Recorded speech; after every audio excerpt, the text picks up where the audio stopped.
and the entire police department for their invaluable support in ensuring the smooth conduct of this game. So anchor சும்மா வந்து தமிழ்நாடு கவர்மெண்ட்டுக்கு வந்து price பண்ணிட்டே இருந்தார். அது ஒரு டைம் சொன்னால் பரவாயில்ல, 2 டைம் சொன்னால் பரவாயில்ல, ஒரு 5-6 வாட்டி சொல்லிட்டாங்க. அது ஆடியன்ஸ்க்கே ரொம்ப கடுப்பாயிடுச்சு. உங்கள் எல்லாத்துக்குமே தெரிஞ்சிருக்கும், டிவிகே ஃப்ளாக் வந்து ஒருத்தர் தூக்குனார். ஸோ அந்த டைம் தான் அந்த மேட்ச்லேருந்து மூமெண்டமே மாறிச்சு. ஏன்னா டோட்டல் க்ரௌண்டு மேட்ச்சை பார்க்காம சைலன்ஸ் ஆயிடுச்சு. இந்த பிரச்சனையை தான் பார்த்துட்டு இருந்தாங்க. அண்ட் போலீஸ் உள்ளே வரதும் வெளியே போகிறதுமா இருந்துச்சு. அண்ட் மேட்ச்லேயுமே யாருமே கான்சன்ட்ரேட் பண்ண முடியல. அந்த ஒரு 10-15 மினிட்ஸ் இதே மாதிரி ஒரு பரபரப்பாக போயிட்டே இருந்துச்சு. ஆனால் எங்களுக்கு என்டர்டைன்மெண்ட்டாக தான் இருந்துச்சு.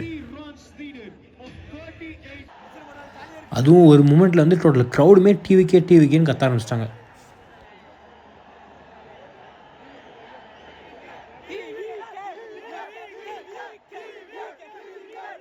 அது பார்த்தா அடுத்து இன்னொன்று கற்றுவாங்க பாருங்களேன்.